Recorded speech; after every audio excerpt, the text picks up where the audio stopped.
Maybe you've always had a business idea, but you don't have time, you don't have money. Heck, maybe you don't have an idea or you have too many ideas, right? For some reason, for a variety of very common obstacles, you have not yet started that side hustle or that small business. If that's the case, and then if this is something that you want to do or that you've been thinking about possibly doing, you are potentially leaving thousands or even millions of dollars on the table in opportunity cost. And if that sounds like a wild exaggeration, today's guest is here to tell you that it is not out of the norm. It is, in fact, highly possible. Today's guest runs a company that he founded that does $80 million in gross revenue. The company takes home between $6 to $7 million in profit. He personally earns about 3.3 million of that per year. So he has a net worth of 36 million, and it came from starting a business. And he's here to talk to you about how you can take the lessons that he's learned growing this thing from scratch and apply that in your life to any business that you want to start. Welcome to the Afford Anything podcast, the show that understands you can afford anything, but not everything. Every decision carries a trade-off. Saying yes to something implicitly means you're saying no to something else. And that doesn't just apply to your money, it applies to all limited resources. Your time, your effort, your attention, anything that you need to manage. What matters most and how do you make decisions accordingly? Answering those two questions is a lifetime practice. That's what this show is here to explore. My name is Paula Pant. I am the host of the Afford Anything podcast. And joining us today is Noah Kagan. Noah was employee number 30 at Facebook. His stock options were worth 0.1% of the company. Now, Facebook is currently valued at $1 trillion.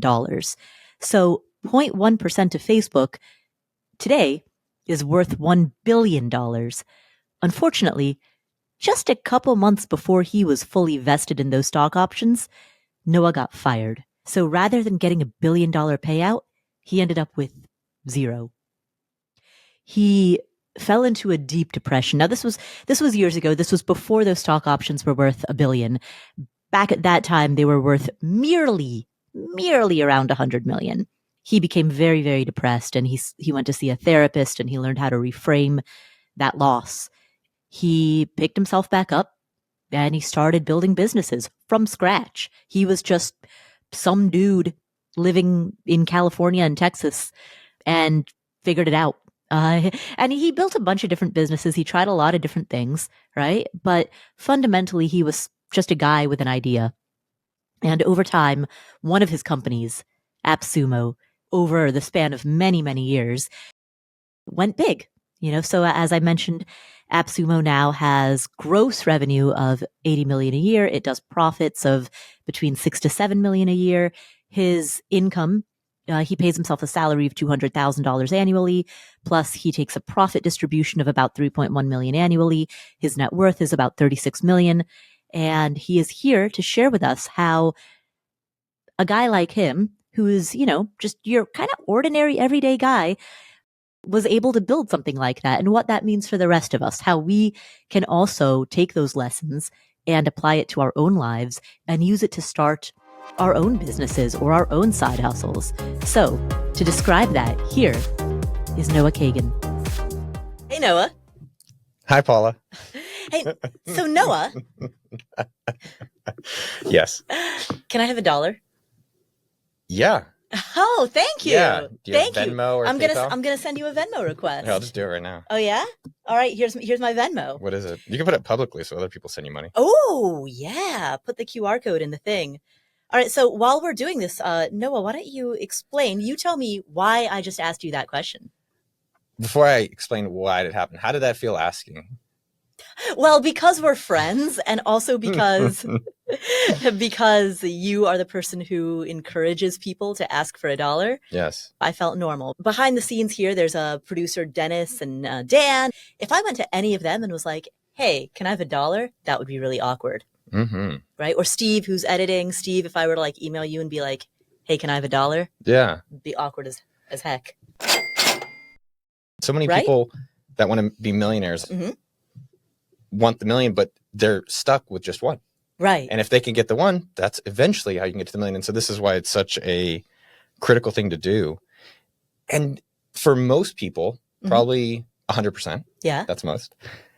Asking is a very uncomfortable thing. And that is the foundation of business. You're asking for something in exchange for something else. Right. And the more that you can practice it with the dollar challenge, you learn about yourself and you're like, I can keep getting better at this. I can do this. What other things can I ask for that I really want? So I don't wish for them.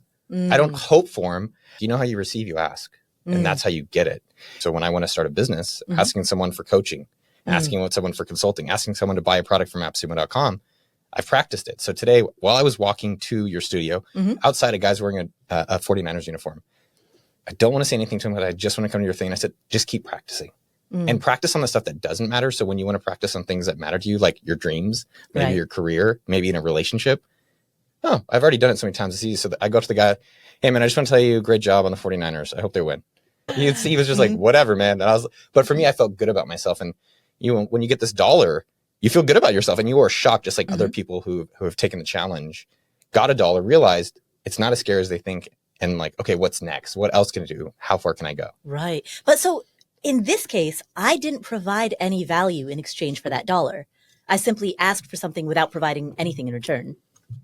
I would take a step back. So anyone who's listening or watching the show, ask someone right now for $1. Text them, Venmo, ask your husband, ask your wife, ask your friend, ask your neighbor, and see how he feels. And you start realizing it's empowering, especially if you have a dream of owning real estate, especially if you have a dream of having your own business like I do, and a lot of people want to have, and it's possible for everyone. A lot of ordinary people can have it. You don't have to have some big thing. More people want to help you than you realize. More people want to help you than you realize. And when we're starting businesses, 99% of people do it wrong. And what they're doing is they're making it hard on themselves. I can't ask my friends. I got to ask random strangers who don't know me to help me. But the low-hanging fruit is to ask people who want to see you win. It's asking me, right? Who, you want $1? Hey, and maybe I'll ask or maybe I won't, but I just gave it to you. Right. That is something that's so powerful, is that what are the groups that when you want to ask for help, they're excited to see you win. They're excited to see you get help. The zone of influence, your orbit, what I'm specifically looking for is, as you are getting a business going, generally I think it's easy to think about in 3. Right. What are 3 groups I could go to that I could help? Right.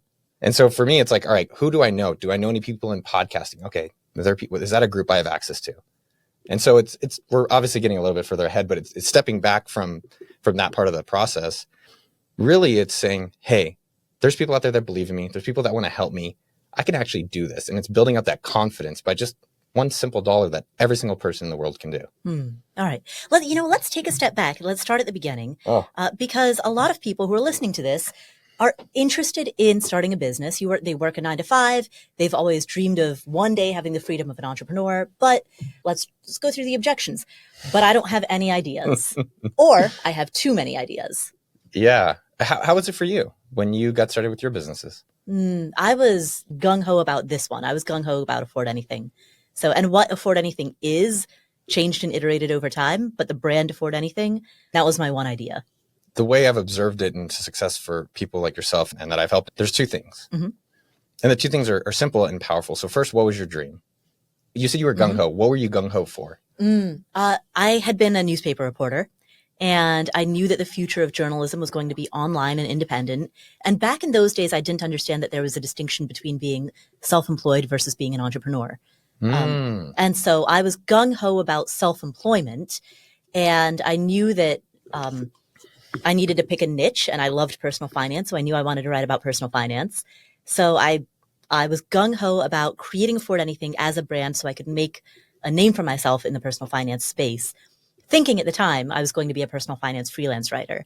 And it was only later that I realized there's a distinction between being a freelance writer for other people's platforms versus building out a platform yourself. But it took me a couple years to figure that out.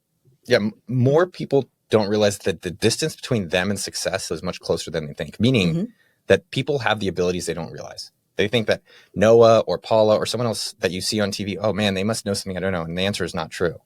They actually do have that ability. And the fact that you had a dream is amazing. You're like, no, my dream is that. And I'm not really sure how it's going to get there, but I have a dream. And I think for everyone out there, the first step of entrepreneurship is thinking about what your dream is. And that doesn't mean you need to run a company. I think that's a misnomer. It could be, hey, I want money to have grocery bills paid. I want money so I can have some creativity. I want to make some soap. Right? Like there's a woman, Jennifer Hudson, she sells cookies just to be able to help with her kids. So she's a teacher during the day, and she just posts on Facebook, hey, I have cookies for sale.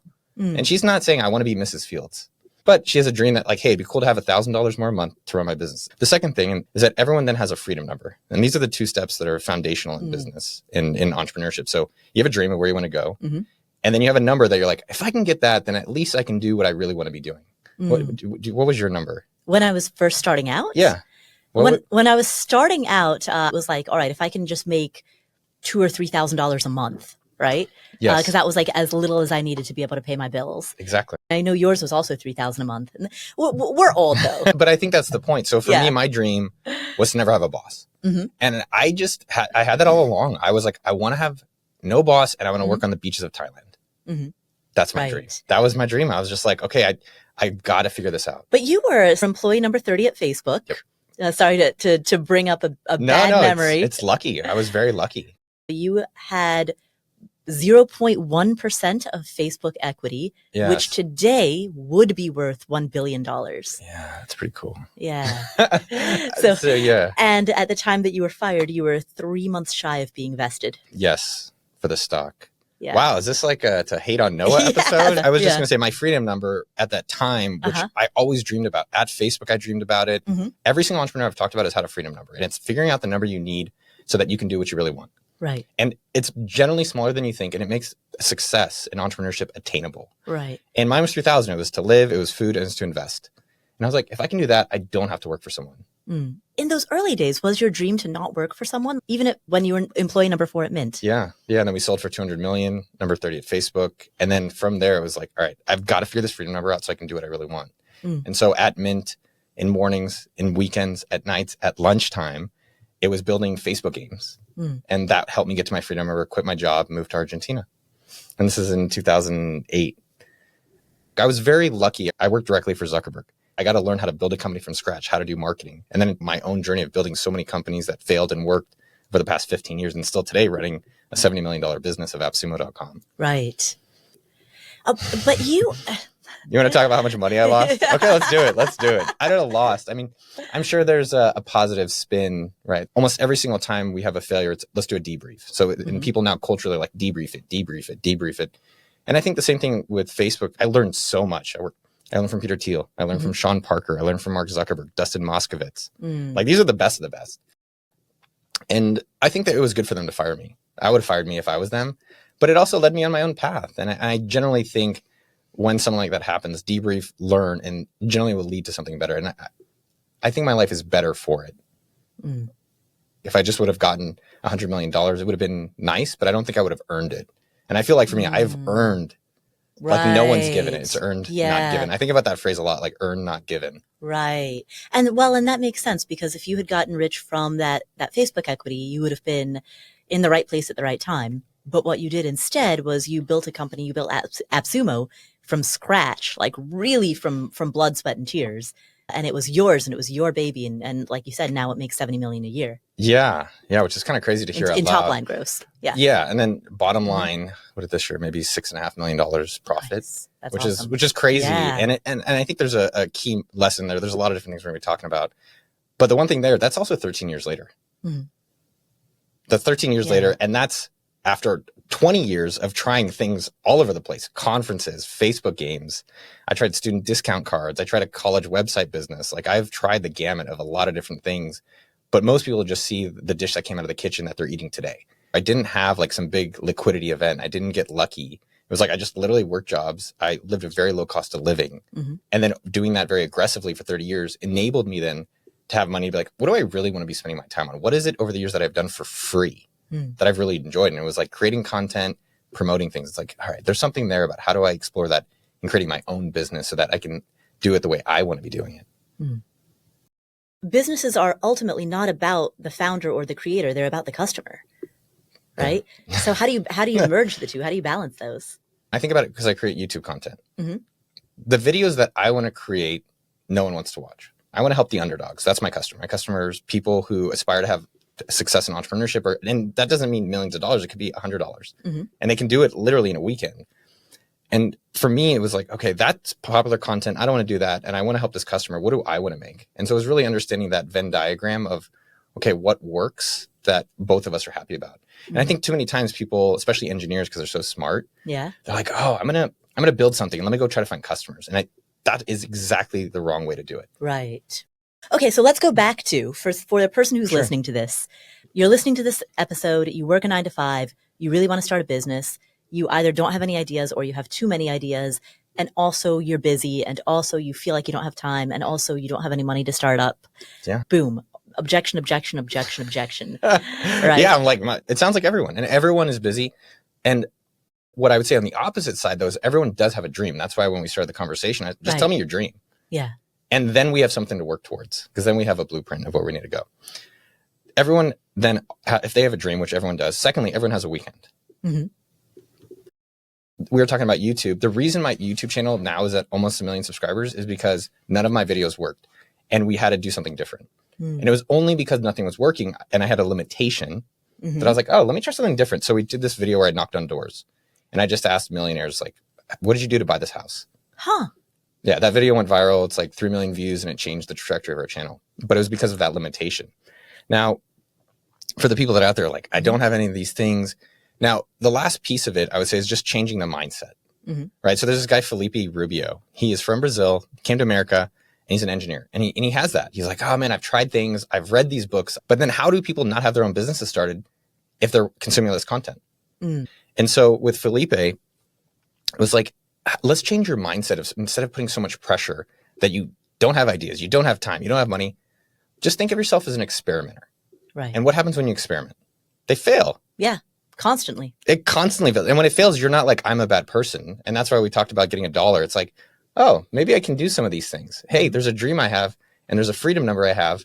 How do I keep moving forward towards that? And maybe it's not so scary. And maybe not even that. Maybe it's the other side of scary. It's fun. And so with Felipe, he's like, I want to help people. I want to make money. I'd like to have my own business. He has a dream. And I was like, okay, let's experiment with that. What are things that you're excited to solve problems for people of? And what he wanted to do was a newsletter that people would sponsor. And so we followed the steps in the book and he made 0. And I congratulated him. I was like, awesome. And he's like, man, yeah, I'm a little discouraged, but hold on, maybe I learned something here. And what he found out, though, is that there's actually developers in Brazil who want American jobs. He tested it out and he got 3 paying customers paying him to assist getting people jobs in America. And that is the start. When we talked to literally the beginning of it, people think, how do I get to 1 million? It's like, no, let's just get to 1. Right. And let's get this going. And I think the experimenter mindset that he's able to adopt is able to help lead him to eventually, for you, 10 years later, get to the $1 million business if that's your dream, or 70 million or 700 million. Yeah. Right. Your dad actually would set rejection goals, right? He was a copier salesman and he would shoot to be rejected 100 times a week. He was very embarrassing. It was so uncomfortable as a kid. And now that's me. It's actually, how do you make rejection like a game? Right. You go to a coffee shop, right? We all have coffee. Everyone has it. Next time you buy anything, if it's coffee, if it's pizza, if it's anything out there. Yep. And you just ask for 10% off when you buy it. And then you wait. And then you see if you get rejected or not.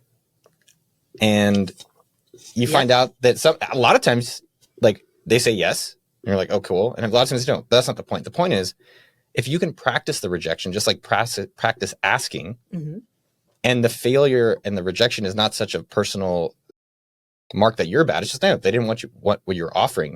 Right. There's an opportunity to learn, an opportunity to grow, and then just keep going. What else can I maybe not think of rejection as such a bad, scary thing that eventually leads to an upside? So eventually you can go ask for a raise. You can ask for a girlfriend. You can ask for different things. And the power of just doing a simple thing that anyone can do, literally anywhere in the world for free. And it really is empowering. I was in New York a year ago. I did a video going up to people that looked rich. And I said, what do you do for a living? Very uncomfortable, rejected almost all day. But the cost of that is a moment of a temporary pain. Very brief. Right. But the upside of it is really good connection, really interesting people, realizing that people want to help, and a great story. And yesterday I flew to Rhode Island to go on a sailboat of one of the people that I met.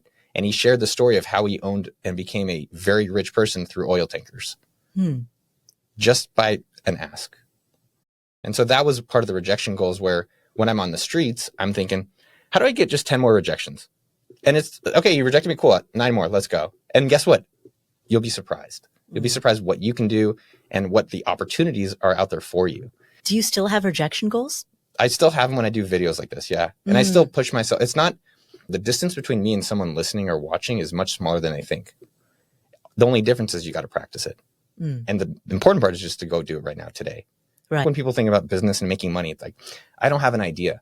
You know what's a basic idea? Cutting someone's grass. You guys don't know what grass is in New York. It's this thing. It's in lawns and like. I've seen pictures. I've seen pictures on the internet. It's green. Green. So you see how this is fake? Like it's real. They have real grass. Wow. In the world, but it could be even simple. Like the simplest thing is even putting something online on eBay or Facebook Marketplace or Craigslist or whatever you use to sell something, and be like, "Huh, I can do this." Maybe no one wants it, or maybe someone does.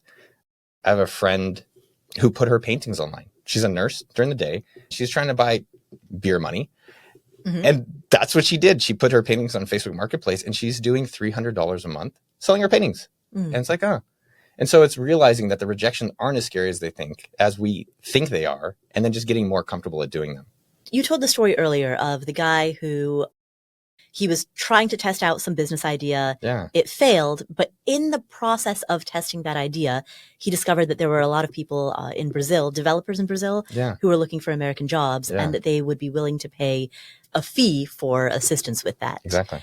So the information that he got from failure number 1 informed idea number 2. Exactly.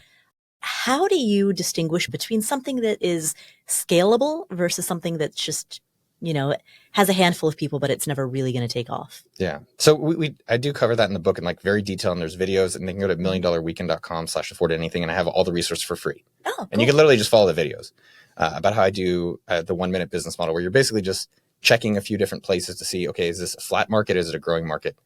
But the story I would tell that I think is interesting is, even in the simplest form, I met with this guy named Larry. Larry runs basement supply cleanings and basement setups in Connecticut. Right. And so I think even if you can use some of your own intuition, and there's more steps to it, Larry just was a contractor. He literally didn't go to college, started contracting. And one day someone said, hey, can you fix this thing in the basement? And this is after him just doing contract work. And then he's like, oh, there's a lot of basements out there. Maybe I can do more basements. And his home repair, home maintenance business revenue is $650 million. He's the largest employer in the city, the largest taxpayer in the city. And that is from 40 years, which is a whole separate discussion of sustainability and longevity, doing something which had a pretty big market. And so I would say for someone, the models and things like that which are very simple, and I've made it mom proof so that my mom can understand it, is that with Felipe, how many people are in Brazil? How many are developers, and how many of them would potentially want to get paid US salaries? You could argue very clearly there's 10,000, maybe 50,000. But the point you want to make is you're going to work. And so the whole concept, to your point, are there more houses that have basements, these things underground? Yes. Are there more developers? Probably at least $1 million worth. That's why the book's called $1 Million Weekend. You want to make sure there's at least $1 million worth, because you don't want to work on something that if you put a lot of work in, there's just not enough demand or market size for it. Right. For instance, like I eat a lot of pho. Like home pho delivery, probably not that big of a business. Right. But home food delivery is a $10 million business, which is Instacart. And you could validate that could be a business in a weekend. Right. So we'll essentially look at the size of the market, multiply that out by how much people are willing to pay. And that's the potential market that exists.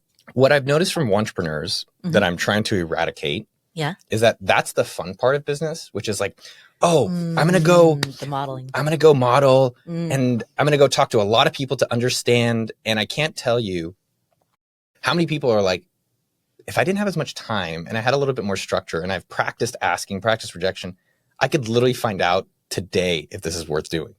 But I think they're spending a lot of time playing business and not doing business. And the doing business is the hard part, but the doing is what leads you to the dream. I try to kill all the playing. I want it to be fun, but I want to get out. I want them to step out of all the games they're trying to do, because that's really just a distraction from leading to the dream, which is where it all starts. Right. So when you say playing business is modeling things out, endlessly iterating spreadsheets, deciding that you need a fancy website or even an LLC structure, all the stuff that people really get caught up in. Making me sick. Right? Yeah, exactly. Well, and I think a lot of that is stuff that feels good. But for anyone out there that's watched YouTube videos, bought a lot of business fiction books, as I like to say, right, and you've spent money and you don't have something to show for it, you can do something different. right. There is another way. And that is what I'm trying to encourage people to think about, and not even think about, do about. To do about, right. And Exactly. fundamentally, that is sell something before you've made it, and see if people are willing to actually pay for this thing that you're offering. Exactly.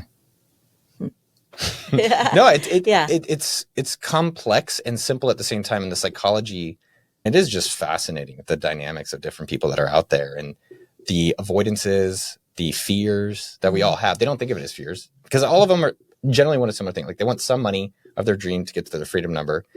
But it's just a lot of different things that it's like, all right, how do I keep guiding them in the way to the outcome that they want? So, I have too many ideas. What's the first one? Let's do that right now. Really? Yeah. You remember you asked for $1 and someone gave it to you? We're going to do that just again. And because you've practiced it, it makes it easier and easier. And then when it fails, you're just going to start again because now you have the concepts and the abilities to do it. What are some of the most common fears that you see?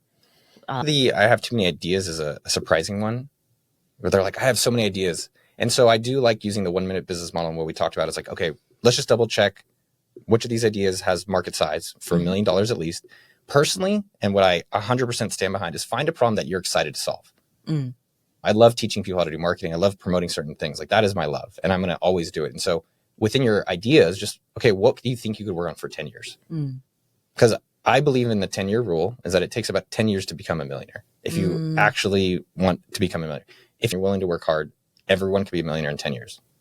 I think if you do this stuff and you stick with it, you will get the success. Right. I think a lot of people think they have too little ideas. And the reality is that you have so many more ideas than you think. Here's one thing you could do right now. For anyone who's listening, just text someone that you respect. What's one business you think I could start right now? That's it. And there was a guy in one of our cohorts who did it. And someone's like, yeah, you seem to like YouTube. You do all this YouTube stuff. And he's like, oh, well, that's kind of interesting. And people want you to succeed. Remember we talked about the dollar. Right. And he ended up now messaging people to do YouTube consulting because that's what someone said he was going to be good at. I think he got a $2,400 agreement to do YouTube optimizations, thumbnails, titles, because he's just really passionate about that. There's answers for every one of these. I don't have enough money. That's your advantage. We're doing Black Friday planning at AppSumo. It's a team of 10 people to plan Black Friday. Versus if it's you, no money, you don't have time because you're busy with work. That's an advantage. And so it makes you be a lot more creative. So there's literally, I don't have a technical co-founder. I'm not skilled to build my app. Well, what is your app supposed to solve? Right. My app is solve that problem. Even let's take Instacart. What is Instacart? It's taking food from one person to another person. Okay, how can we validate that right now? What do you really have to do?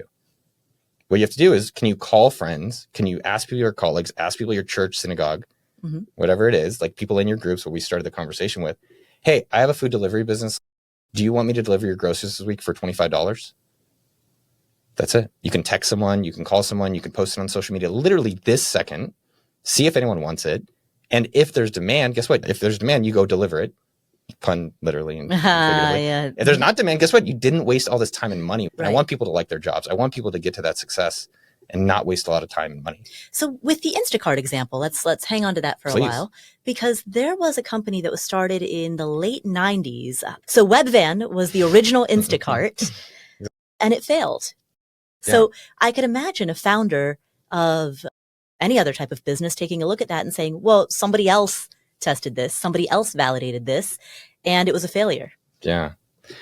There's reasons why they failed that I think you could have found out in a weekend. Right. And because if they would have validated in a weekend, they would have understand different structures. So they bought their vans and they built their warehouses. Whereas Instacart, it's like, maybe we don't need that. And they didn't have warehouses. They used the grocery stores. Maybe we don't need cars because they can just hire just people like gig workers to deliver the food. And so there's ways of actually not having to spend a lot of money and time. And I think Webvan raised, I don't know if it was $1 billion, maybe $100 million. Yeah, they raised a lot. And they were also late 90s. That was pre-smartphones. They may have just been too early for their time. Yeah, there's definitely timing with some of this stuff. But ultimately, what does timing really mean? It means that who's the customer? What's the customer first that you need? And can you solve the problem that they really want today? And a business fundamentally is solving a problem for somebody. Don't make it sound so simple. Because if it's so simple, then how is it that people haven't found that success? Well, I mean, as you said, people are often afraid. They're afraid of starting and afraid of asking. Exactly. And then after they overcome that, it's like, okay, well, what are problems that I'm excited to work on that people would be happy to give me money for? And I've tried a lot of things. And it's not that every problem is going to work. Just like Felipe, his first idea didn't work. But because he had confidence, he had the experimenter mindset. He was like, maybe there's something else instead of getting companies to sponsor newsletters. I think there's more basic ideas too. Like, I don't think, coming back to what we're talking about, you don't have to have some genius idea. Mm-hmm. You literally, like, I'm excited about lawn care. Larry is a $1 billion revenue business on the way from basements. So the amount of money that's being spent on cups, like these paper cups, right, or Jerky, shout out First Form protein sticks. Yes. Shout out, there's a lot of different things to do. And it's just such a cool way to learn about yourself. I don't know if there's a better way of learning about yourself than entrepreneurship. Yeah, no, you have to have a lot of self-awareness to be able to know, what are you afraid of? What are you avoiding? That's the self-awareness that entrepreneurship forces of you. Oh, man. Yeah, it's a wild journey. Yeah. And it's a great way to learn about yourself. It's a great way to connect with other people. It's a great way to serve. Yeah. Like, you're theoretically, if you're doing a business and someone's giving you money, you're helping them with something that they want to have solved. When in your content, you get to help people learn about how to afford anything. Like, what a cool career that you created for yourself. And that's accessible. Anyone can do that in any areas. Like, one of my favorite stories is Kevin Espiritu. He is a YouTuber that teaches gardening. And he just loves to garden. I'm like, you can make millions of dollars gardening. I get to make millions of dollars promoting software products at great value, which I love a good deal. Yeah. And now I get to come on shows and have my own show, just teaching people how exactly I do it. Like, what a cool life I get to live as well. And that's available for everyone out there. Right. Well, and you also have a skill set in which anything that you're trying to do, it's replicable. And so, speaking of Jerky, will you tell the story of how you, from scratch, ended up making your first $1,000 worth of Jerky sales? Yeah. Bottom line, $1,000 profit. A profit of $1,000. Yeah. In, was it 24 hours? 24 hours. 24 hours. Yeah. So a few years ago, I asked my audience, I said, you choose the idea. I don't even choose it. You'll choose it. And I'll give 24 hours to make $100. And they're like, no, you got to make 1,000. It's like, okay. And you can't use anything you have. You can't use any of your network and all that. And so they ended up with jerky, salsa, or lemonade. I don't know, it's all food related, but I eat a lot of jerky, and they're like, this is the business you have to start, and you have 24 hours to make 1,000. And I remember being up at night, and I was like, I don't want to fail in public. I want to prove that what I know works. Let me show it to you, not just tell you about it. What I realized, first off, is I do the 1 minute business model, and the 1 minute business model showed me if I had to call Paula and other people, do they even want jerky? And that's a lot of people I have to sell jerky to make $1,000. Right. Yeah. And so I was like, okay, I use the 1 minute business model to think, all right, I have to change the business model to be able to make $1,000 profit. The other thing, as we talked about earlier, is do they actually want jerky? And this is, do people want to eat jerky? I eat it. I'm spending a lot of money at jerky. That's why I was excited about First Form protein sticks. Out here, cheers. Right. Cheers. There's original, and this one is seasoned barbecue. Okay, barbecue. Okay. So, I want to validate. And I'll eat one with you, actually. Hell yeah. Jerky cheers. Oh, it's pretty good. Yeah? All right, double chop. Yeah, double cheers. So I was nervous. The fear doesn't go away, but courage is being afraid and doing it anyways. And I was like, I'm going to do it. And because I had a limit, because I had people knowing I was doing it, I was like, oh man, I got to get this done. And that is why I limit it for people. I said, do it in a weekend because you have it available. Did the 1 minute business model. I knew I could be a customer. And I think that, again, I'm going to repeat it because I think it's so critical. Be your own customer. Find problems, be customer first, knowing that other people have that problem. But so many entrepreneurs are like, I'm going to do a biotech company. Or I had a person call me. He's in the Air Force. He's like, I'm going to do real estate investing. Great. Have you read anything about it? No. Have you bought any real estate? No. That's going to be challenging. It's not impossible, but why are you making it hard on yourself? What do you know about? What are you really good at? What have people paid you for in the past? And so I do think people make it too hard on themselves. So with jerky, I love it. I want to be a customer of it. I do think people want healthy food. I want to validate it quickly, and then I want to expand my sales. Right. So very quickly, I did the business model. And I said, I can't sell it individually. I have to sell a subscription and I have to do pre-orders so I can get my $1,000 profit today. I then in the business model was understanding my cost structure to make sure I can make my 1,000 profit. And then I was figuring out, how the hell do I sell jerky? And this is a thing that people are wondering. You don't have jerky. You don't make meat. Right. Like where are you going to get the jerky from? But what I have learned through thousands of seeing other people do it, doing it myself, is that if you have the money, if you have the demand, then delivering this stuff is easy. Right. What 99% of people do wrong is they go make the jerky. They go spend 6 months. They're like, I'm going to go find the happiest cows, and make the best jerky ever, to only find out that no one wants it or it's very hard to sell. There's another way. Make it easy on yourself. So I contacted people on Facebook. I looked up anybody on Facebook that was a friend of mine. I didn't post on my email list. I didn't use my network or AppSumo or anything like that. And I just looked up people who did keto on Facebook. Any of my friends that liked keto. So I do encourage, when you're trying to validate, it's a pre-sell method, just go see it. Text people, call people, ask people. A lot of times people are doing it way too passively. Like, oh, I posted it on Reddit. I'm like, did you get anything? No. Don't even laugh. It's serious. And I get it, because it's safer to get rejected by people you don't know, than find the truth from people who care about you. And here's the next. I know all the excuses. No, your family and all these people of course they're going to give you money. That's not true. My brother said no. My parents said no. I was like, Seth, what are you doing? Your mom said no. Yeah, my mom didn't buy it. And what was fascinating, though, is that I started messaging people, and this is where the dollar, just getting $1 comes into play. There's a guy named Eric who I met from Colorado, and he's like, yeah, I'll buy 3 months. And he sent me the PayPal. It was, I believe it was $60. And changed everything. You believe. I was like, I can do this. I can do it. So I messaged him directly. I looked up other people. You asked for a referral. Sometimes that works. Sometimes it doesn't, but at least it's something that I think is effective. The thing that as business scales, it's also noticing what's working.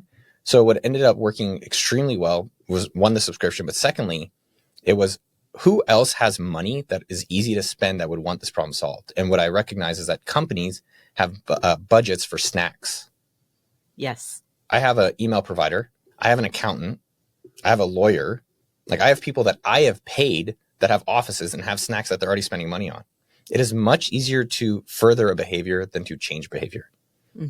It's much easier to increase and further behavior. So they're already spending money on it, versus if you don't have an office or you don't spend money on it and I have to convince you, that is really hard. And that is what people get wrong so many times.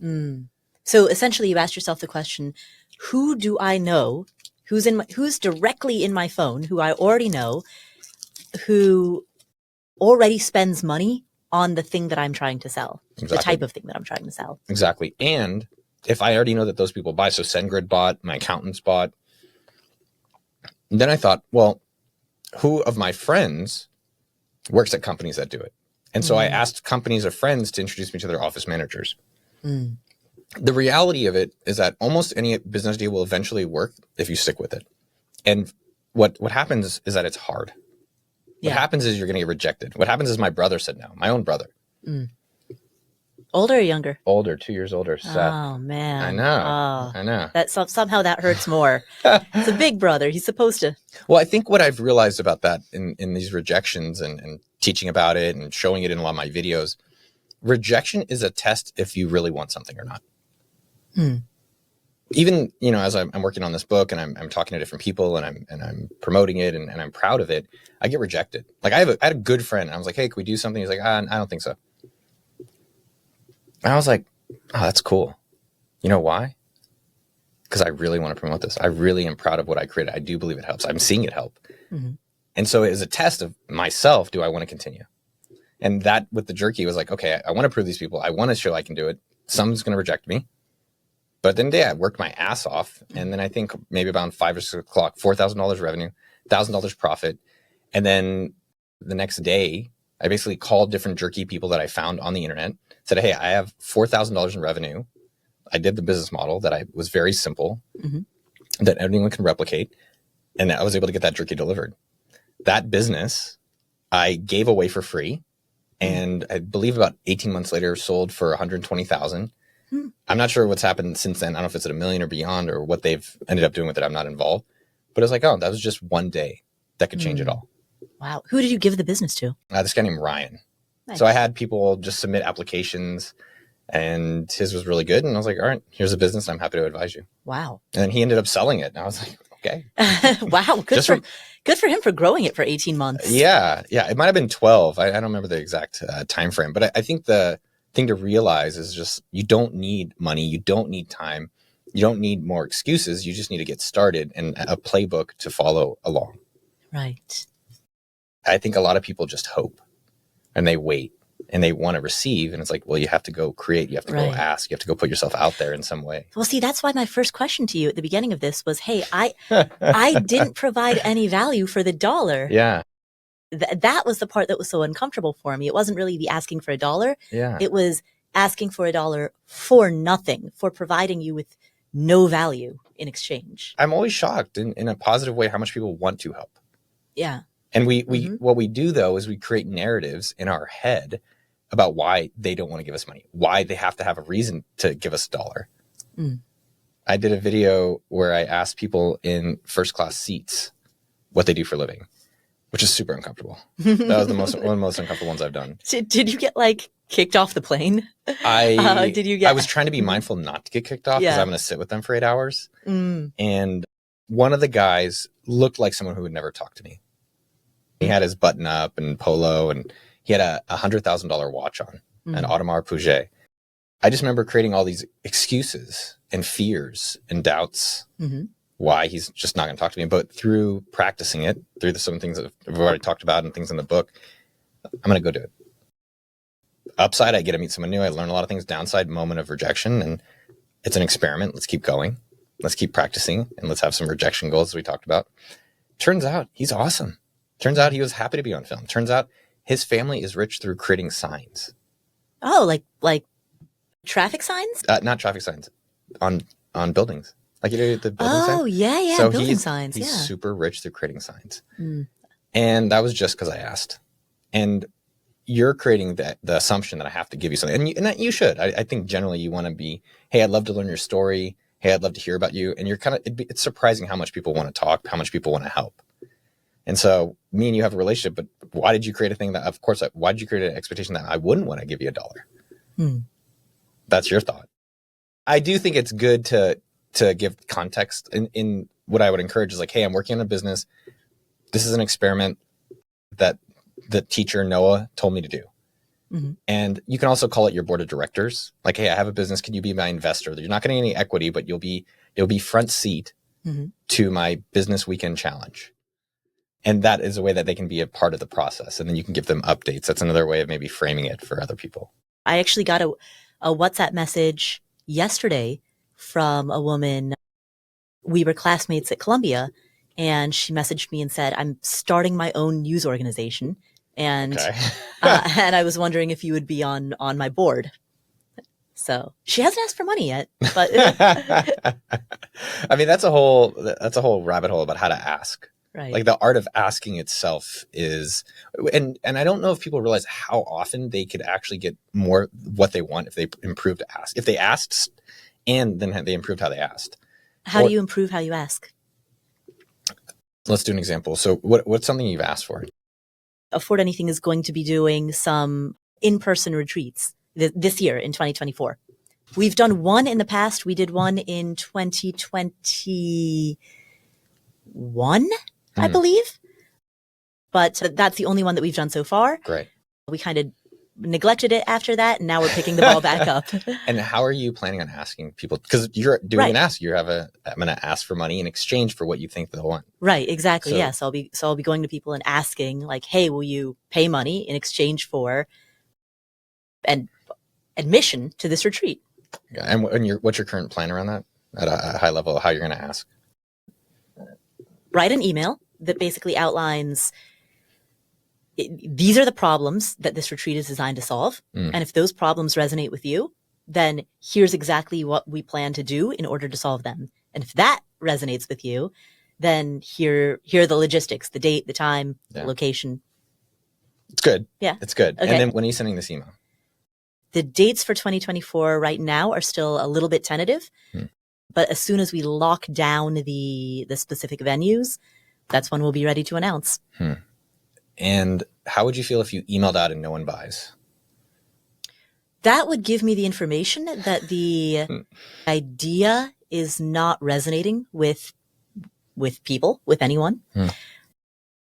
So then what I would do is I would email them and say, hey, I noticed you weren't interested. Would you let me know why? Is it because of the timing? Is it because of the the problems that we're addressing are just not problems that resonate? Is it because the way that we're proposing to solve them is not a way that resonates? Or is it logistics? Is it timing? Like what specifically is it about this that was a turnoff? What would happen if you could find out today that everyone would pay? What would that do for you? If today you were like, we know we'd sell out. Well, I mean, then you just go through the motions of doing it, right? Yeah. Then you book the venue, you organize the logistics, and you do it. So there's a lot less stress, and it sounds like you'd feel confident and excited because you know you have all these people committed to doing the thing that you believe they want. Yeah, exactly. So how could you find out now, maybe after the show, or that people actually want it? Pre-sell it before going too deep down the rabbit hole. Yeah, exactly. So you can find out literally with a phone call or with a text, or anyone who's come to your previous event, doing an event. And what I've learned from AppSumo from doing, I think we've done over $200 million in sales in the past few years. Some urgency. Like, hey, there's some reason that you need to take action. Hey, we have this many spots. We're trying to make a decision by this day. I need to encourage you to make a decision. And just texting someone, calling someone, sending an email to 10 people versus sending it to everyone. And you could literally validate that this is a business that will be working versus, you spend money, you spend time, you spend opportunity cost of something else you could do. And you could find out right now. Yeah. I would do a 1-minute business model to make sure the economics work out for you. You guys do budgets, and budgets really well. Yeah, I think there's that. I think the other thing, especially if people are uncomfortable, how do you do lighter asks? For instance, with your event, instead of saying, hey, we're having an event, we're selling it, you could put out a survey. Hey, I'm thinking of doing events and things like that. I'd love for you to fill out the survey about what things you'd really like from it. And what will happen is that your customers are literally raising their hand, telling you what they want to give you money for. And so the survey is like, hey, here's some of the areas. What things would you want to talk about? What areas would you want them to be in? Whatever questions you think would help. And literally you send it out and you get all of these customers. You just email, text, call, and you say, hey, we have this slot open. We can actually solve your problem. And that survey is not you selling them anything. You're literally delivering and educating and giving the value of what problem they want. Right. You're listening, essentially. You're listening. Right. Yeah. As you've scaled, what are the challenges in scaling that are unique or different from starting? Because most of our conversation so far has been about starting. Yeah. They're both magical. The scaling is different. It is different. Anyone who's got a business, maybe they're making $100 a month or they're making $1,000 a month. I would say our one major cheat code that everyone can copy, any listener can copy for any business out there, is to hire elite advisors on hourly. That is a cheat code of ours. So what does that do is that I get people that I could never afford, still to this day can't afford, and they are teaching us and showing us what the future looks like. So for example, we have the guy, his name is Raj Mukherjee. He runs Indeed.com, helping us with operations. Oh, Indeed.com is one of our sponsors too. Shout out Indeed.com, Raj Mukherjee. I love that guy. He's amazing. And he's one of our advisors. Moody Glasgow, CMO of Glassdoor, CMO of Zapier, vice president at Electronic Arts, is our marketing advisor. We have Dan Putt of Reboot.io. We have the chief people officer of Duolingo. And so every single person across every single department in leadership gets a cheat code. They get an advisor that we just pay hourly for. And that hourly is a lot, but relative to what they help us not have to learn the hard way or the long way or the expensive way is insanely valuable. And I don't think enough companies are doing that. They're like, oh, I have to hire someone. No, you can hire an affordable person and then affordable. I love that word. Right. And get someone on hourly to be your advisor. So Two follow-up questions. Sure. Number one, how did you find them and know that they were available for hourly consultation? Number two, is there an implementation gap between the advice that they give and your ability to execute on that advice? And how do you, if so, how do you bridge that? Yeah. So how you find them is first off identifying what are the 3 problems if you had someone that they would actually solve for you. Okay, if they were here right now, you had a perfect person, and what would they solve? Like, they would solve this, they'd solve this. Okay, cool. Now you know what you actually need. Because otherwise you're just going to go, oh, this person worked at a cool company, which I've done a lot of. I'm like, oh, they went to Harvard. Yeah, they don't know still. Right. What did you actually do? And so really understanding what you need. So when you go to people and say, here's my 3 problems, walking through how you'd solve them or how you have solved them. For instance, with Moody, we are going over, it gets more technical. We're getting over like our return buyer strategy. So not brand new buyers, but people who bought once. How do we get them to come back 2nd, 3rd, 4th, 5th, 6th, 7th, and 10th time? And he's like, focusing on 1 to 2 is wrong. Focus on 3 to 5. And then we did some analysis of like the frequency that people come back at. Point being, he's right. And he cheated for us, telling us that is probably because 1 to 2 is really hard the inelasticity to get them to back is hard versus if someone's already buying, just to get them to buy a little more is easier. Now, how do we find Moody? We knew our problems. We scoured LinkedIn and different companies that we thought people would work at that could be advise us. And then that was just cold emailing. So I'd say there's 2 strategies within that I highly recommend. Number 1, tell them you're going to pay them a lot of money. That's it. So I get these sometimes, and I send these often as we're recruiting people. It's like, hey, we want to pay you $1,000 for 1 hour just to talk to you. Almost everyone replies to that email. That is very effective. So number 1, when you're emailing someone, what did they get right away? And these people are already so rich that at $1,000 an hour, you're like, at least know these guys are serious. Right. That's one way. Second way is, who do you already really, really admire and like that you're like, this person knows? And then I'm going to ask that person for referral. For instance, Dan Putt, Reboot.io, which is they have a great podcast. We hire them as coaches for us, as my CEO coach. I said, we're having a lot of HR issues. Like, here's our issues that we're having within our HR department. Who do you know? He's like, oh, the chief people officer, Ding-a-ling. Let me introduce you. So who can refer you that is connected? Because great people stay with great people. Right. And so he was able to refer it. And then your second question was like, the implementation gap. So it's understanding the expectations of the advisors. We have some advisors who will do spreadsheet modeling. We have some advisors who will do the work. And we have some advisors that are like, I'm not doing anything. Right. Don't expect anything. And so it is just very dependent on who you're working with of what they're willing to do. Right. But do you have problems with your internal team not being necessarily equipped to be able to implement what is being advised? No, it's the opposite problem. Because what happens is, let's say you're in any company, you're like, I want to get a great content creator. I want to get a great salesperson. I want to get a great developer. They don't want to work for you. Right. They want to work where they're going to get paid fat and they don't have to do anything, or they're already in a really happy job. So you can't get them. They're probably at Google or some company making a lot of money doing nothing. The strategy that's the AppSumo way is, I can hire someone who's got heart, that wants to work hard, but doesn't have the experience necessarily, for much more affordable. Eventually we raise their salaries, but then the advisor advise them, because it's much easier to hire someone who's willing and they don't have all the capabilities, but we can pay for them to get the capabilities. So for instance, we have Sean. Sean joined as our junior sales guy, the lowest paid, lowest person at our company. And he joined 5 years ago, and he did work hard. So we liked him. He was very intelligent. And now 5 years later, he is our head of all revenue. He's responsible for $70 million, which is impressive. And so we've hired the chief revenue officer of MindBody Online, that like yoga thing. Oh, yeah. So we hired him for a while. And then we've hired, Outdoorsy. It's like the RV Airbnb company. Oh, interesting. It's huge. Okay. So we've hired both of them, and we've hired other people for Sean to be coached up. So Sean had all the abilities, he just didn't have some of the experience. And now it's insane. Like, we can predict our revenue within 5% every single month. And that's hard because we don't have recurring revenue. That's right. So it's good. And like, so it's daily deals. It's daily deals on, software for solopreneurs and small business owners. And so a deal could do really well, and a deal could, be a surprise. And so Sean, with coaching over 5-6 years, and our culture that's what we want to see succeed. That's who our customers are. They're the underdogs. Right. They're the people that want a chance. Same as this book. It's like, hey, I want a chance to do something different. Okay, we're going to show you. We'll help you do it. And that's the same thing how we've hired in our company. Like, Eamon was a project manager at Microsoft. He became CEO.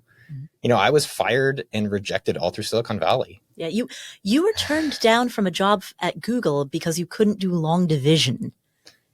I've known you for 10 years. I never knew that. I never knew you almost I still can't do long division. It's hard.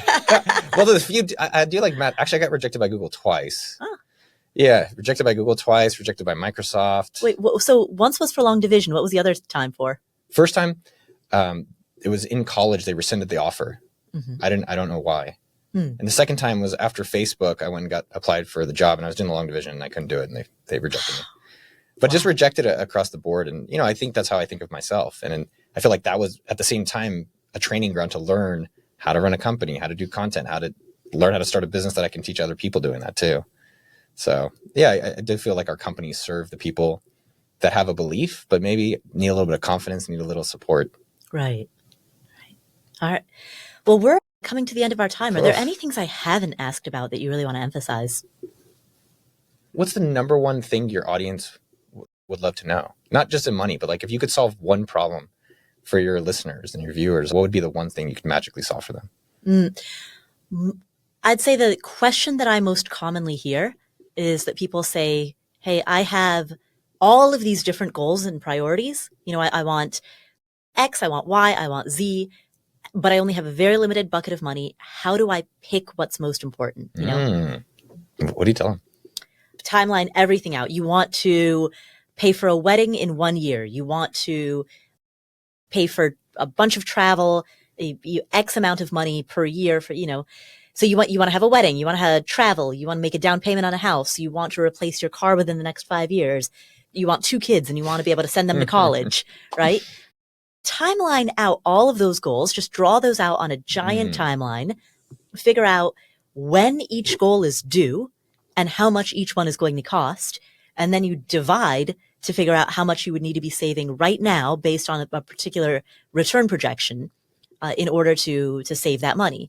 And typically what will happen is when people do this exercise, they find out that the amount of money that they would need to save is more than they make, right? Or just very unrealistic. And so then it becomes, all right, how can we get you to either drop some of these or expand out the timelines or shrink the budgets on the goals or make more money?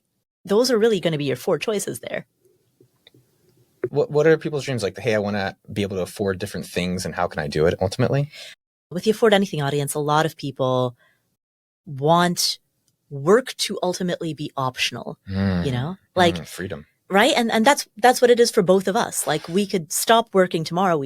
I don't want to, and I know you don't want to, but in theory, that's possible. And there is a certain psychological freedom that comes from knowing that we could, that option is always on the table.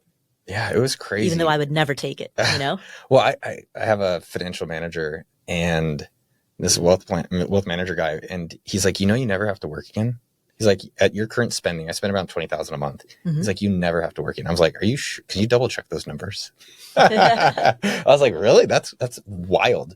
But the bigger thing that I thought of this morning when I was thinking of talking with you and sharing with your audience, though, is that I planted the seed and I started. It wasn't that I had all this money. It was that. In fact, you lost $1 billion. I go to his life coach therapist after I didn't get this money. She goes, Noah, let's just write out everything you could have bought with $1 billion. It wasn't $1 billion then. It was only, I think, about 100 million. She's like, write everything you want. I was like, I want an M3, a BMW M3. I want to get like a house in Palo Alto. All right, how much is that? At the time, maybe let's say 1.5. M3 is 45,000. Okay, so you didn't get 100 million, but to live the life you're telling me you'd like to live, you need about $1.5 million. Like, do you think you can get that? I was like, yeah, I do. Maybe you didn't really miss out too much if you're getting to live and get the things you actually really wanted. So I do think for the people out there that want to be able to prioritize things, why not just get all of them? And the way you can do it is there's upside when you have your own businesses. Right. Yeah. You don't have to, like, there's some things lately that I feel lucky and fortunate that I have the capital to not have to think about it.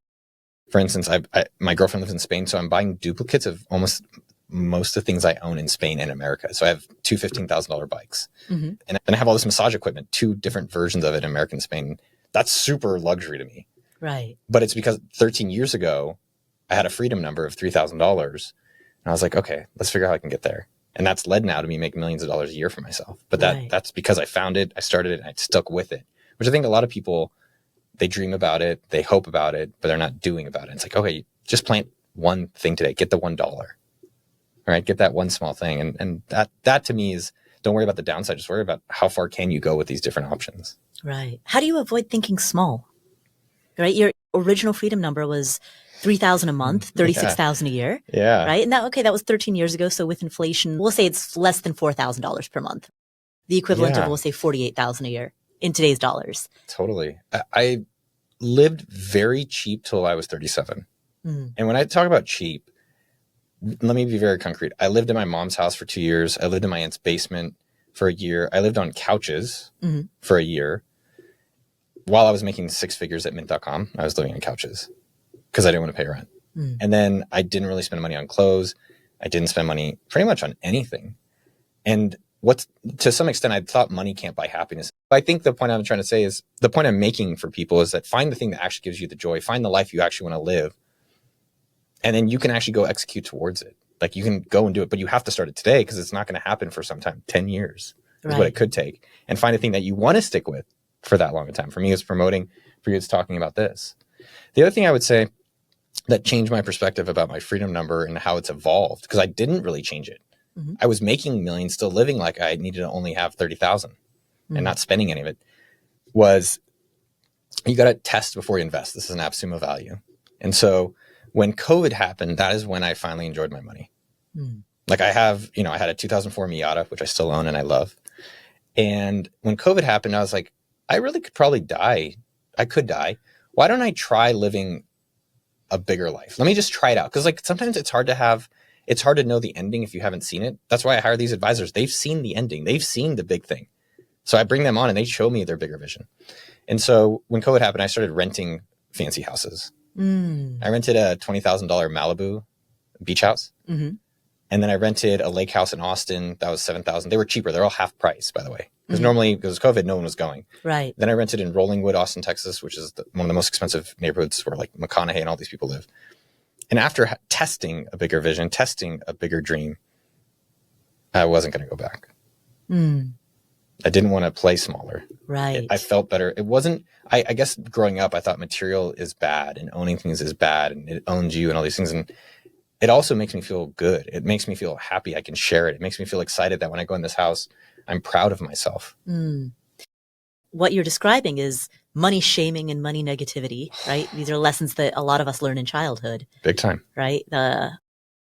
We learn to associate being rich with being bad, right? Rich people are evil, kind of a thing. The Montgomery Burns from The Simpsons.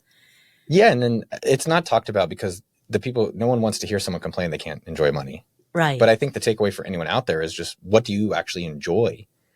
Is it really $1 million that you need, or is it just to have a job you like? Mm. Is it really just you want to have creativity so you can start a business to be creative, to be making baskets, to do something on Etsy, to do some consulting, to do some maybe lawn work or pool care, whatever it is. It's finding that what you actually enjoy and then, trying it out and moving towards it. I think the other thing I'd like to encourage people with money is have a dream. And I think when people think about visions and the future, they're like, it always sounds so ominous sometimes. Mm. It's so big and it's it's literally unlimited, which is so amazing, but also scary. And so I like coming back to the book and come back to, $1 Million Weekend and these things, just write out a dream. Just like, don't limit it. I like 1 year timeframes. It's just very digestible. It's like, what do you want to do this year? Mm. Just 1 year. What's my 1 year dream list? And so having that and then really thinking, okay, what am I actually, is this what I want or is this what others want? Having that and then thinking about, what am I really excited about? Mm. And so with AppSumo, it was having people around that have big dreams, big visions, and then also really thinking about, okay, what do I want to spend the next year on? That's gotten me excited. If I can have a big vision, I can do this stuff. Like I want to find the thing you're actually excited to kind of keep moving forward towards. And it takes some work and, a lot of different years, therapy, failures, depressions, all these different things to finally get to this point where I'm at. Right. You asked me, you said you thought we'd be talking about money a bit more. What are some of the other kind of major takeaways or ahas that you've had, particularly in the last couple of years? As I've enjoyed the money more, I think I believe every single person should go on a date with their money and figure out what relationship you have. Everyone has a different relationship. Some people are monogamous. Some people a little freaky. And you just have such a variety of relationships based on your parents, right? Based on your net worth. based on who your friends are. And I think understanding where it is, and then maybe thinking about, who do I want to be dating? Right. So let's say you go on a date with your money and you realize that you are money avoidant. Oh, oy vey. Which I guess if you're money avoidant, you probably wouldn't be listening this deep into a personal finance podcast. Dude, these people, the people who are listening to it, people here are in the right place. But I'm sure the people who are listening have spouses, friends, siblings who are money avoidant, right? So my brother. Yeah. So for me, in terms of aha moments, one of the things that I found insanely helpful with money is have just a number where you're not making a decision about money. And that number should go probably up over time. So mine is 1,000. If it's under $1,000, I'm not going to spend time thinking about it. Why? Is because I'll spend time. I'll be like, oh, do I really need this? It's like, it really doesn't matter. Right. I won't notice it gone. But the amount of time I spend, I don't know. That number could be $10. It doesn't have to. Mine is now at 1,000. I don't have it. Like, I don't know. I'm wearing an AppSumo shirt and Faraday and Suaves. Oh, Faraday was also a podcast sponsor. Oh, shout out. I love, dude. I'm like your target listener. Like, these people know me. This is why I'm here. I love Faraday. I think it's a little overpriced. So you have to wait for coupons if you can. I still like a good deal. But like, I think we probably still have a discount code. If you got that code, shout out Faraday. Yeah. They're FAHERTY brand. I love their clothes.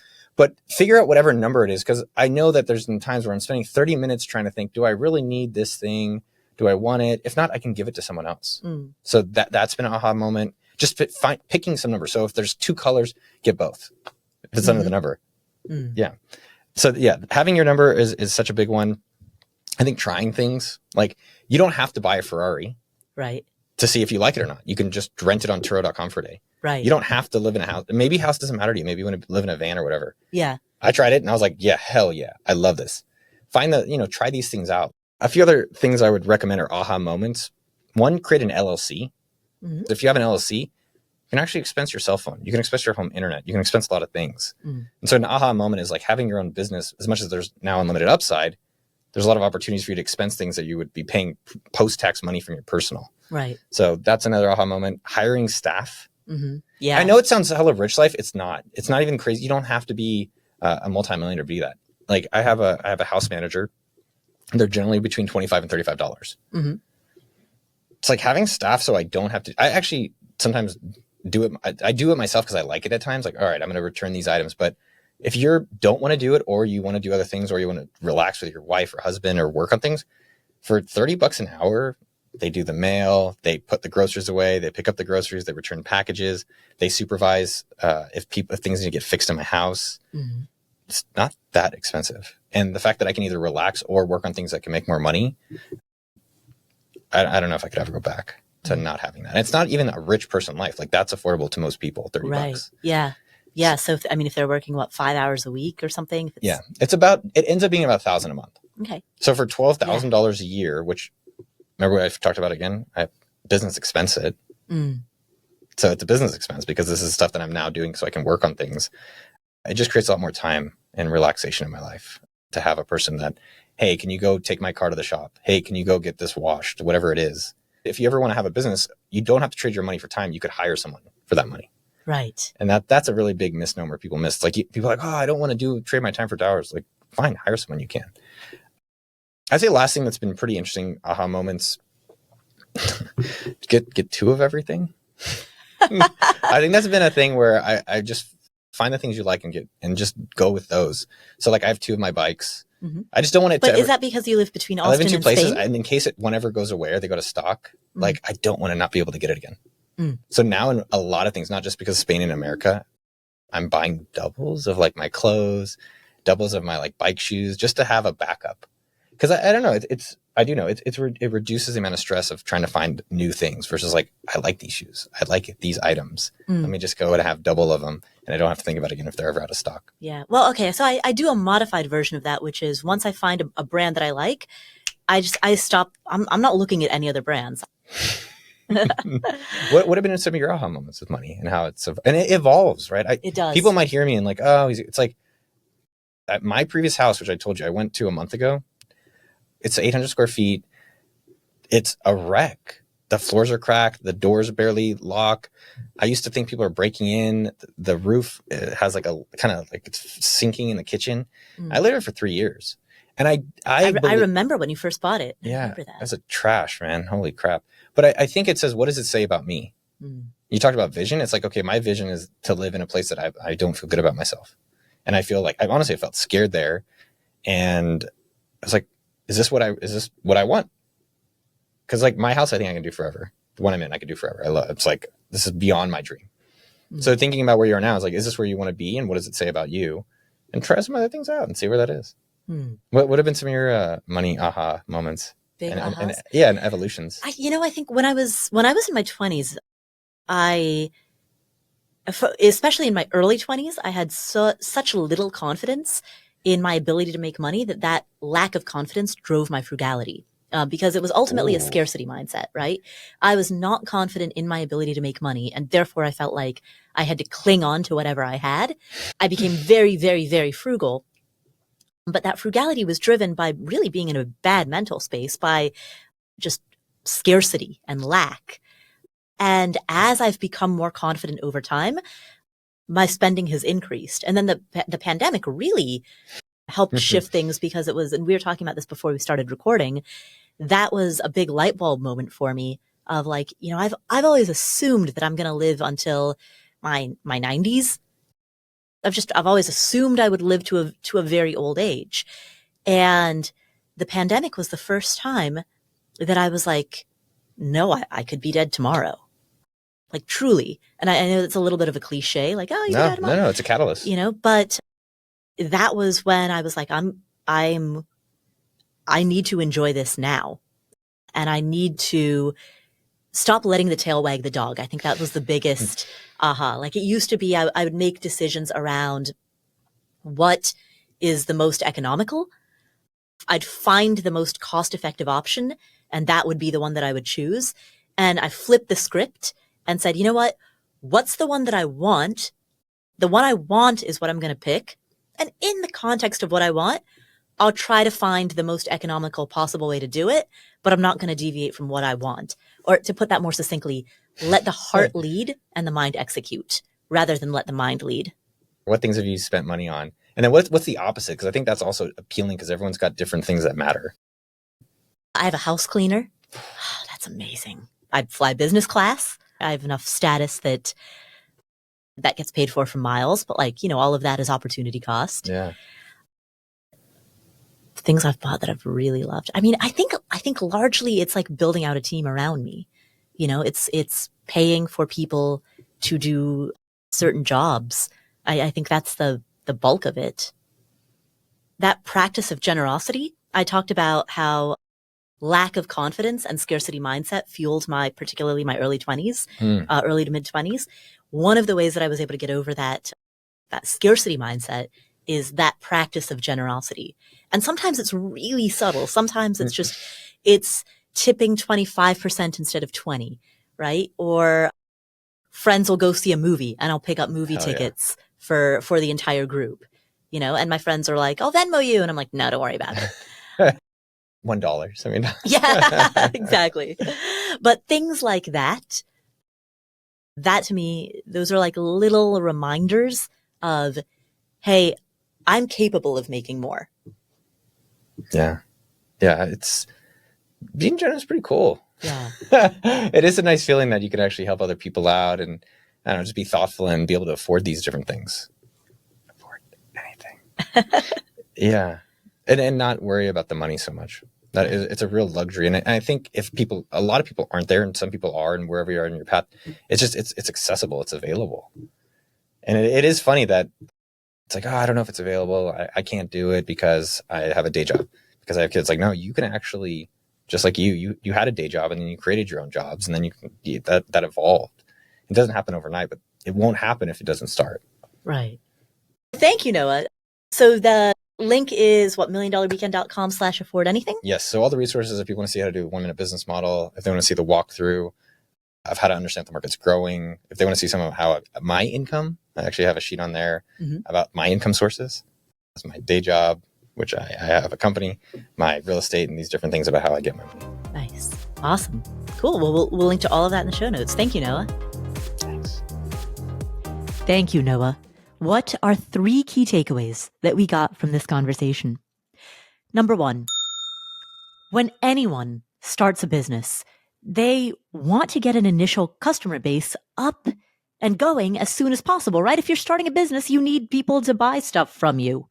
But it can be hard to figure out who is actually going to be a paying customer. Whose problem are you solving? And who is willing to put money towards the solution that you're offering? So in the first key takeaway, Noah shares a very targeted approach that will help you figure out how to find those first customers. What I'm specifically looking for is, as you're getting a business going, generally I think it's easy to think about in 3. Right. What are 3 groups I could go to that I could help? Right. And so for me, it's like, all right, who do I know? Do I know any people in podcasting? Okay. Is that a group I have access to? Start with who you know, because fundamentally a business exists to solve a problem. People have problems and businesses solve those problems in exchange for compensation. And so if you start with the people that you know them best. And so you understand their problems best. And so you're likely going to be able to solve those problems. That's the first key takeaway. Key takeaway number 2. It can be terrifying and feel very risky to start a business. And even the most successful entrepreneurs are often plagued by doubt. That is incredibly normal. But there is a way around that. In this takeaway, Noah shares 2 things that can help you overcome some of your most challenging moments. The first is redirecting your focus to the bigger picture, the why behind your business. And the second is how to turn potential disadvantages into strengths that can help you differentiate yourself and your product. Everyone is busy. And what I would say on the opposite side, though, is everyone does have a dream. That's why when we started the conversation, just tell me your dream. Yeah. And then we have something to work towards, because then we have a blueprint of where we need to go. There's answers for every one of these. I don't have enough money. That's your advantage. We're doing Black Friday planning at AppSumo. It's a team of 10 people to plan Black Friday. Versus if it's you, no money, you don't have time because you're busy with work, that's an advantage. And so it makes you be a lot more creative. That is the second key takeaway. Finally, key takeaway number 3. Growing a business, scaling it, getting it to reach new heights is very different than starting a business, initially seeding it. Growing that business can require expertise in a lot of different areas, and gaining that expertise can be costly in terms of both time and money that is lost due to inexperience. And so in the third and final key takeaway, Noah shares his cheat code to navigate inexperience and grow his business more quickly. I would say our one major cheat code that everyone can copy, any listener can copy for any business out there, is to hire elite advisors on hourly. That is a cheat code of ours. So what does that do is that I get people that I could never afford, still to this day can't afford, and they are teaching us and showing us what the future looks like. Every single person across every single department in leadership gets a cheat code. They get an advisor that we just pay hourly for. And that hourly is a lot, but relative to what they help us not have to learn the hard way or the long way or the expensive way is insanely valuable. Those are 3 key takeaways from this conversation with entrepreneur Noah Kagan. Now, the guy who famously is not a billionaire, but that's okay because his layoff from Facebook provided the seeds, the impetus, the motivation for him to go out on his own and start his own business and become very, very successful on his own terms. If you have made it this far into the episode, then you're clearly interested in starting a business. And so here's what I would recommend. Go to affordanything.com/show notes. Sign up to get the show notes. Give us your email address.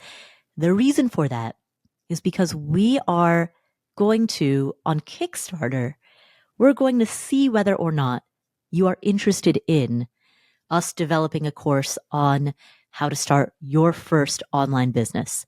We haven't built this course yet. We just want to know whether or not this is something that you want us to do. And we are going to announce this Kickstarter to people who subscribe to our show notes. So affordanything.com/show notes. Sign up to receive our show notes in your inbox. It's completely free, of course.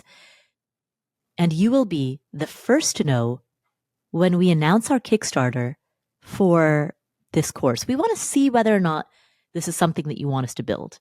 And if it is, we'll build it, but we'll only build it if you want us to. So again, affordanything.com/show notes. Sign up for the show notes. And when we are ready, we will roll out this Kickstarter. Thank you so much for tuning in. My name is Paula Pant. This is the Afford Anything podcast. I hope you enjoyed today's episode. If you did, please share it with a friend, a colleague, a sibling. Share it with the people you know. Thanks so much for tuning in. Thanks for being part of the community. And I will catch you in the next episode.